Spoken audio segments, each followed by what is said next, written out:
Hello everybody, this is Terry Jeanette with the Tapping Flamingo. I just got home from a craft fair that I was involved in today, and I had a friend of mine come up to me while I was there and said, "You know what? I am part of the Red Hat Society. I need you to make a piece of jewelry for me." So today, that's what my video is all about. So how many of you are familiar with the Red Hat Society? I know about them. I've seen them up at the senior center, but other than that, I really didn't have a clue of what it was all about. So I looked it up, and it says that the Red Hat Society is a worldwide membership society that encourages women in their quest to get the most out of life.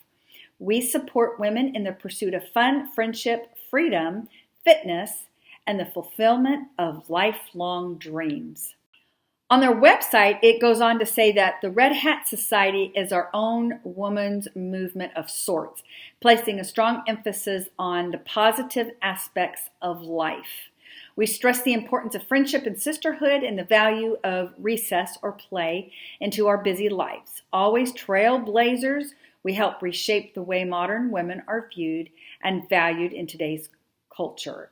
It says today, hatters are commonly seen frolicking and embracing life to the fullest, wearing the now famous symbol, a red or pink hat, and purple and lavender regalia. So today, I am taking those two colors, red and purple, and I'm going to be making a necklace for my friend. So I took a couple of the red glass beads off that strand, and I've got some of these bead caps. And isn't this pretty? I thought this would be a really fun element in this piece. And I'm not for sure if I'm going to use this coconut colored wire or if I'm going to use silver wire. I think I'm going to use the coconut colored wire and mix my metals. And there's several ways we could do this. I thought of adding a little flower because I noticed on their hats, a lot of them have like a ribbon and a flower. And kind of played around with a little bit. I thought maybe I could do something like, let's see, let's just play around. I like to play around with my pieces to try to come up with stuff. And I thought about doing something like that, but I don't really like that. So I'm probably not going to use that little acrylic lily. I thought maybe what I could do though is go ahead and put a red bead on and then put one of these silver bead caps. Usually you think of putting the silver bead caps on round beads, but I think I'm going to put it on this rectangular bead like that. And I could put it like this. I think she wants a simple necklace. But you know what? I think I'm going to make a link like this, and then it would hang on her neck like that. I think that's what I'm going to do. So I need to get my round nose pliers and make loops on either side of this bead here. And like I said, I'm mixing my metals. I'm going to go ahead and make a pretty messy wrap here.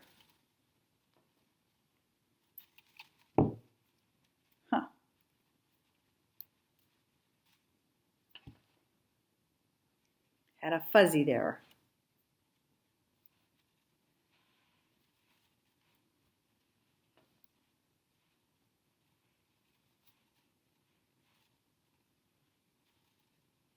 All right, I need to tuck that end in. We don't want it scratching her neck when she's wearing it.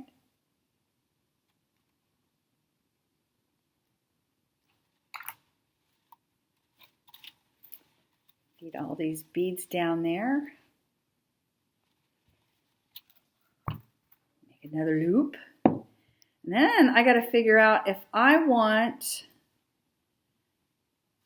to have a silver chain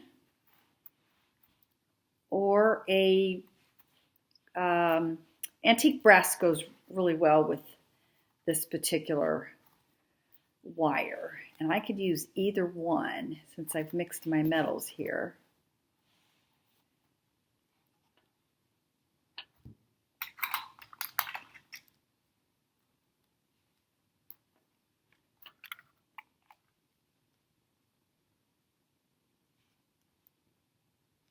This is going to be more like a bar necklace.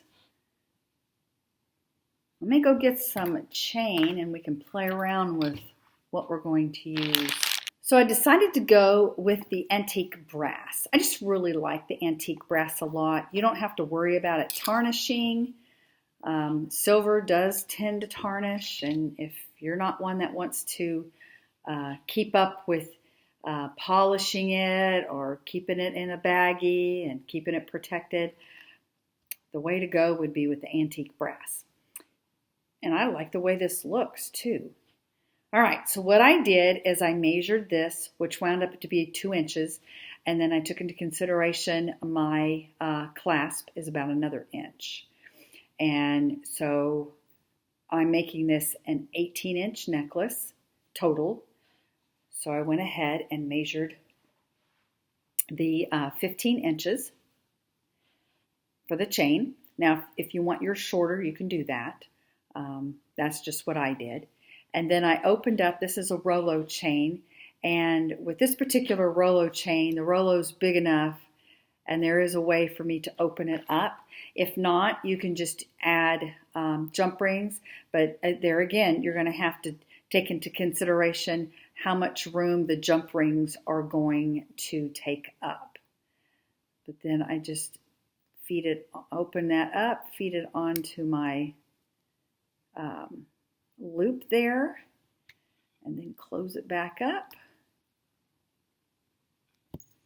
Make sure it's closed all the way, which it is. And then now I need to determine the end here.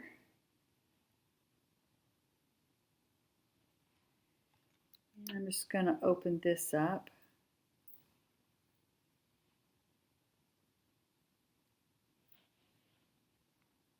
And since I am putting a clasp on with a jump ring and all, I'm just going to separate this out and then close it back up.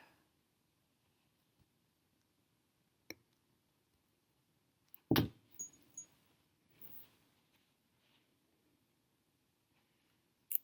that jump ring's already open. I made sure that my lobster claw clasp is working. You want to always do that. Sometimes they're not. I do want to make sure. Okay, this is the shorter end, so I'm going to put the lobster claw clasp on the shorter end.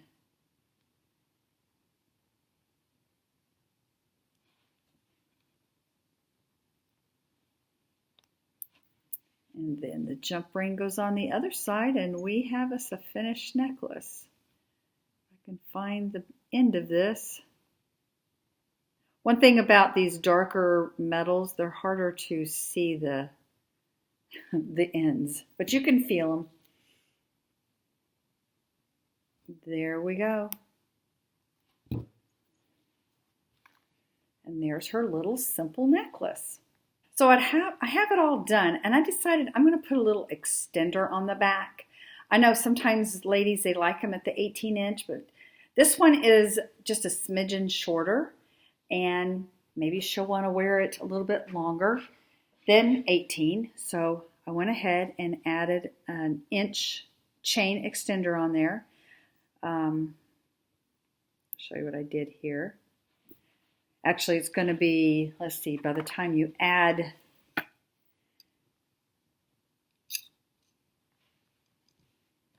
the jump rings to it, it winds up being an extra 1.5 inches.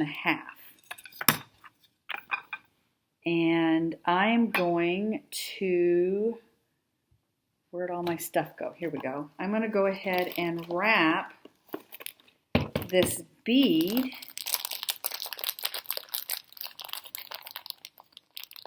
and just hang it on. Make sure this is going to be, yeah, it's not falling off there. And I'm going to hang it on this loop right here. And it'll be just a little extra something that if she wants, she can hang down her back, or it can hang down the back there.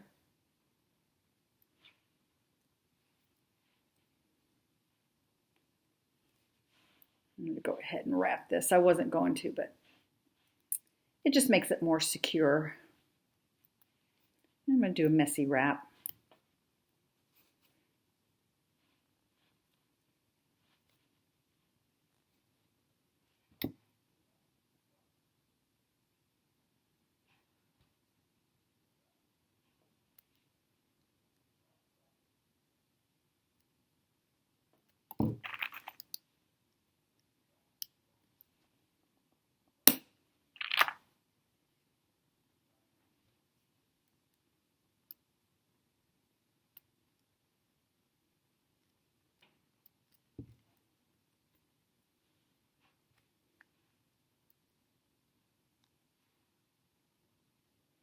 Make sure the end isn't sticking out, which I don't think it is.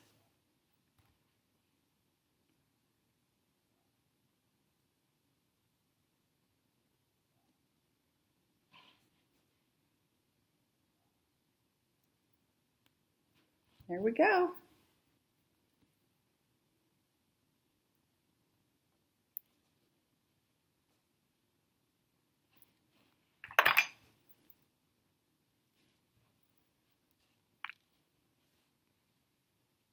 And here's what it looks like on the shortest clasp. It'd probably hang a bit further down here if I put it all the way to the end. Thanks for joining me, and y'all have a great day. This is Terry Jeanette with the Tapping Flamingo signing out for now. Bye-bye.